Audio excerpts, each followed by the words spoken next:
Grayson Gwalala wanapambana, lakini mwamuzi anasema ni madhambi yamefanyika yale.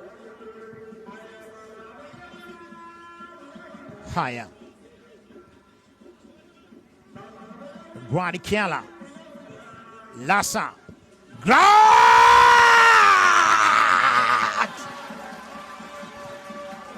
anafunga bao moja la viwango kweli kweli. Gwadikiala Lasa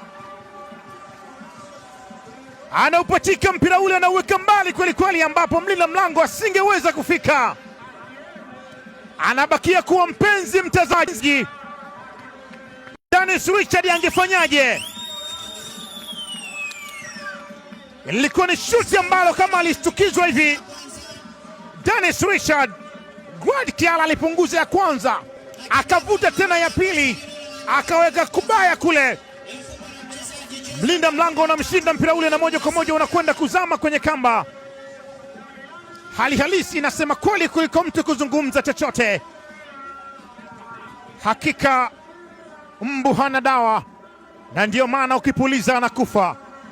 Gwadikiala anawanyanyua Mangush, akipiga kombora la maana kweli kweli kwa mguu wake wa kushoto, na mpira ule moja kwa moja unakwenda kuzama kwenye kamba. Inajazwa ndani kule. Sasa kona ya 4 hii, 1 2 3, shuti la babatiza mpira ule na unakwenda nje. Kona ya 5, Pamba Jiji hawajapiga kona yoyote ile.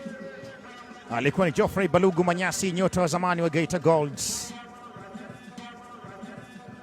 na sasa ni mpira wa kona. Kona hii inakwenda kuchengwa na Shiza Ramadhani Kichuya. Ukishajua ulipojikwaa busara na kutaka ubadili njia, ndicho ambacho kinaonekana. Mlinda mlango anawapanga panga wenzake hivi sasa. Shiza Ramadhani Kichuya anakwenda kutenga mpira ule.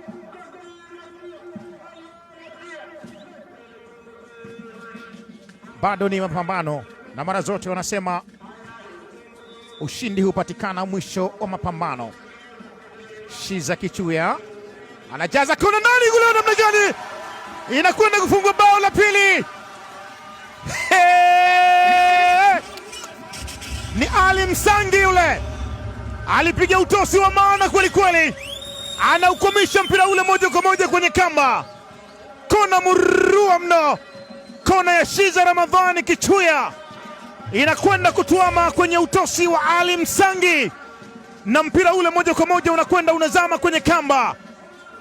Oh, mlinda mlango aliruhusu njaa ikafanya maamuzi, na anaambiwa mara zote usiruhusu njaa ikusaidie kufanya maamuzi.